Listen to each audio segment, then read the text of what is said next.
దివంగత నేత మాజీ ముఖ్యమంత్రి వైఎస్ రాజశేఖర రెడ్డి 75వ జయంతి సందర్భంగా మాజీ మంత్రి దాడిశెట్టి రాజా సోమవారం తుని పట్టణంలో గల శ్రీరామ థియేటర్ వద్ద ఉన్న వైఎస్ఆర్ విగ్రహానికి పూలమాలలు వేసి ఆయనకి ఘన నివాళులర్పించారు. ఈ సందర్భంగా మాజీ మంత్రి రాజా మాట్లాడుతూ ప్రజలు ప్రస్తుతం ఉన్న పాలకపక్షం ఇచ్చిన హామీలకు ఆకర్షితులై కూటమి ప్రభుత్వాన్ని గెలిపించారని, వాళ్ల ఆకాంక్ష మేరకు ప్రభుత్వం పనిచేయాలని సూచించారు. అలాగే ప్రస్తుతం రాష్ట్రంలో ఎవరికైతే రిజర్వేషన్లు వర్తిస్తున్నాయో వాటికి ఎటువంటి ఆటంకం కలగకుండా కాపులను బీసీలలో చేర్చే విషయం తగు నిర్ణయం తీసుకోవాలని, కాపులను బీసీలలో చేర్చే విషయం పట్ల కేంద్ర ప్రభుత్వం ఆసక్తిగా ఉన్నందువల్ల కాపుల ఓట్లను ఉప ముఖ్యమంత్రి పవన్ కళ్యాణ్ గంపగుత్తగా కూటమికి వేయించినందువలన ఈ విషయంపై తగు మంచి నిర్ణయం తీసుకోవాలని రాష్ట్ర ప్రభుత్వాన్ని ఆయన విన్నవించారు.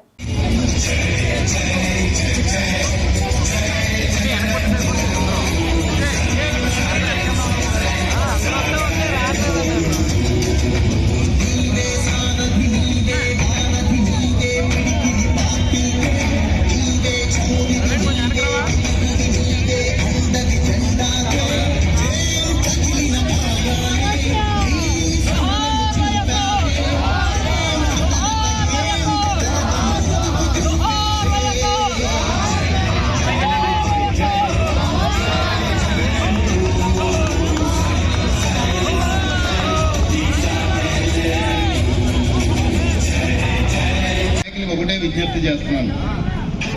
2019లో మా ప్రభుత్వం వచ్చిన తర్వాత ఏ చిరుద్యోగిని ఎవరిని ఉద్యోగంలోంచి కదపలేదు. మేము ఎక్కడ చిన్న ఉద్యోగం చేసేవాడిని కూడా మేము కదపలేదు. 2019లో మా ప్రభుత్వం వచ్చిన తర్వాత దయచేసి యనమల రామకృష్ణుడి గారికి చెప్తున్నాను, ఎవరైనా, ఎందుకంటే వాళ్ళు 8,000 నుంచి 12,000 వాళ్ళు పొట్టుకూటు కోసం పనిచేస్తారు. మీరు ఈ తుని ప్రజల దయ వల్ల, ఈ తుని ప్రజల దయతో 1000 కోట్లు సంపాదించున్నారు. 10,000 12,000 సంపాదించుకున్న దయచేసి బతకనియండి. ఎందుకంటే ఇలా ఓపెన్గా ప్రజల్లో ఉన్నప్పుడు అబ్బాయి నేను ఎవరిని ఇబ్బంది పెట్టను, నేను ఎవరు ఉద్యోగాలు తీయను, ఎవరిని తీయొద్దని మీరు ఓపెన్గా ప్రజల్లో ఉన్నప్పుడు మాట్లాడుతున్నారు. కానీ మీరు అధికారులను పిలిచి అందరు ఉద్యోగాలు తీసేయమని చెప్పి వ్యక్తిగతంగా పర్సనల్గా చెప్తున్నారు. ఆ తొంటర రాజకీయాలు చేయకండి దయచేసి. నేను చేయట్లేదు ఆ తొంటర రాజకీయాలు, మీరు చేయకండి. ఆ పరిస్థితి వస్తే చిట్ట చివరి కార్యకర్తగా ఇబ్బంది అయినా సరే తుని నియోజకవర్గంలో అరగంటలో కార్యకర్తగా ఉంటాం. ఎందుకంటే నన్ను 2014 నుంచి చూశారు. ఎన్నోసార్లు పోలీస్ స్టేషన్ల బయట ధర్నాలు చేయడం, లేకపోతే ప్రభుత్వ ఆఫీసుల దగ్గర ధర్నాలు చేయడం, బైఠాయించడం అది నాకు కామన్. ఇప్పుడేం కొత్తగా ఉన్నది కాదు. ఆ పరిస్థితులు వస్తే ఖచ్చితంగా తిరుగుబాటు చేస్తాం. 5 సంవత్సరాలు సమయం ఇచ్చారు మీకు, ధర్మంగా ప్రజలను పరిపాలించండి. అంతేగాని వికలాంగుల్ని 10,000కి 12,000కి ఉద్యోగాలు చేసే వాళ్ళు కడుపు మట్టి గట్టిపోతున్నాను కొట్టొద్దని చెప్పేసి యనమల రామకృష్ణ గారు వినయించుకుంటున్నారు. రాష్ట్రంలో కూడా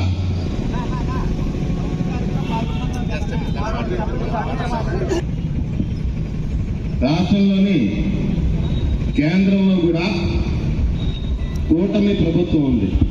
ఈరోజు పవన్ కళ్యాణ్ గారికి, ఉప ముఖ్యమంత్రి పవన్ కళ్యాణ్ గారికి, ముఖ్యమంత్రి చంద్రబాబు నాయుడు గారికి నేను ఒకటే విజ్ఞప్తి చేస్తున్నాను. కేంద్ర ప్రభుత్వం రాష్ట్ర ప్రభుత్వంతో ఉత్తర ప్రత్యుత్తరాలు నడుపుతుంది.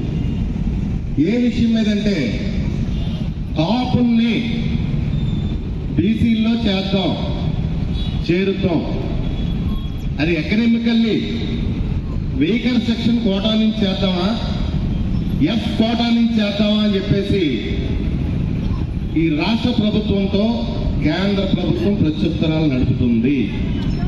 అంటే కేంద్ర ఉద్దేశం ఖచ్చితంగా కాపులను బీసీలో చేరుద్దామనే ఉద్దేశంతో కేంద్రం ఉంది.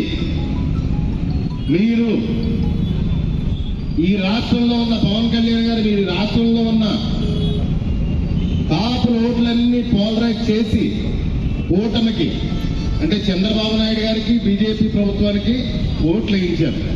ఇప్పుడు మీ బాధ్యత, మీది చంద్రబాబు నాయుడు బాధ్యత, చిత్తశుద్ధితో, ఎందుకంటే కేంద్రం అడుగుతుంది కాబట్టి ఎకనామికల్లీ వీకర్ సెక్షన్స్ నుంచి ఇద్దామా, ఎఫ్ కోటాలో ఇద్దామా, మీరే చెప్పండి అని చెప్పేసి మీకే పంపించింది కాబట్టి రెండిట్లో ఏదో ఒక విషయం చిత్తశుద్ధితో తేల్చి ఈ రాష్ట్రంలో ఉన్న కాపులందరికీ కూడా న్యాయం చేయాలి. కోటామటికి విద్యలోని, ఉద్యోగంలోని, రాజకీయంలోని కాపులకి రిజర్వేషన్ ఇచ్చి పరిస్థితి తీసుకురావాలి. ఇంతకన్నా మంచి అవకాశం రాదు. కేంద్రం పాజిటివ్గా ఉంది. మీ ఇద్దరు ఒత్తిడి చేస్తే ఈ రాష్ట్రంలో ఉన్న కాపులందరూ బాగుపడతారు. లేదంటే ఈ రాష్ట్రంలో ఉన్న కాపులందరికీ వెన్నుపోటు పొడిచినట్టు అవుతుందని చెప్పి తెలియజేసుకుంటున్నాను. Thank you. ప్రజలు చాలా తెలివిగా ఆలోచించారు. ఖచ్చితంగా కూటమి వస్తే ప్రజలకి మంచి జరుగుతుంది. ఎందుకంటే ప్రజల ఆలోచన ఓటేసేటప్పుడు వాళ్ళకి ఎవరు మంచి చేస్తారని అనిపిస్తే వాళ్ళకే ఓటేస్తారు.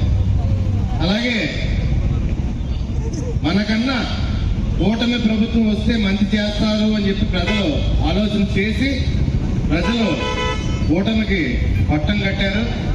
తెలుగుదేశం, బీజేపీ, జనసేన పార్టీలకి పట్టం కట్టారు.